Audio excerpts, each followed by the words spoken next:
भारत पर लगा आरोप, क्या सच में भारत फैला रहा है इस देश में कोरोना? इसकी पड़ताल होगी इस रिपोर्ट में। नेपाल के प्रधानमंत्री केपी शर्मा ओली ने सोमवार को देश के नाम संबोधन में एक बार फिर भारत पर आरोप लगाते हुए कहा कि दक्षिण एशिया के अन्य देशों की तुलना में नेपाल में मृत्यु दर कम है। भारत से आने वाले लोग बिना उचित जांच के आ रहे हैं, जिसने आगे कोरोना वायरस के प्रसार में योगदान दिया है।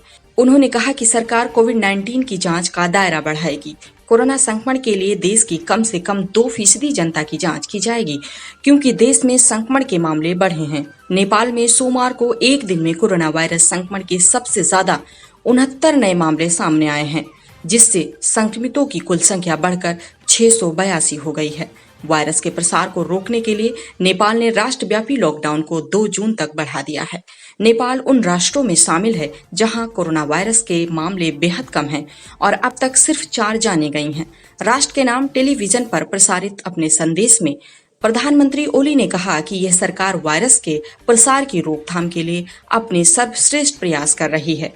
उन्होंने कहा कि अभी हम देश में 20 प्रयोगशालाओं में संक्रमण की जांच कर रहे हैं। आपको बता दें कि इससे पहले 21 मई को कोरोना महामारी के सामने आने के बाद ओली ने पहली बार संसद को संबोधित किया था। संबोधन के दौरान उन्होंने कहा था कि भारत से आ रहा कोरोना वायरस चीन और इटली से भी ज्यादा खतरनाक है। ओली ने कहा था कि भारत से अवैध तरीके से आने वाले लोग नेपाल में कोरोना वायरस फैला रहे हैं। इन लोगों को लाने के लिए देश के कुछ स्थानीय नेता और जनप्रतिनिधि भी जिम्मेदार हैं। इस दौरान उन्होंने कहा था कि काला पानी, लिपुलेख और लिम्पियाधुरा नेपाल का क्षेत्र है और वो कूटनीतिक और राजनीतिक रास्तों से इसे वापस लेंगे।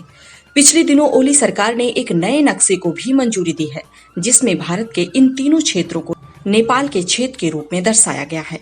यहाँ नेपाल के लिए द दस्तक 24 की तरफ से एक सलाह है कि आरोप लगाने से पहले अपने गिरेबान में झांक लें और अपने यहाँ चिकित्सीय परीक्षण तेज करें और साथ ही भारत पर कोई भी आरोप लगाने से पहले सोच लें, आपके यहाँ लॉकडाउन है तो कैसे बिना जांच के लोग आपके देश में पहुँच सकते हैं।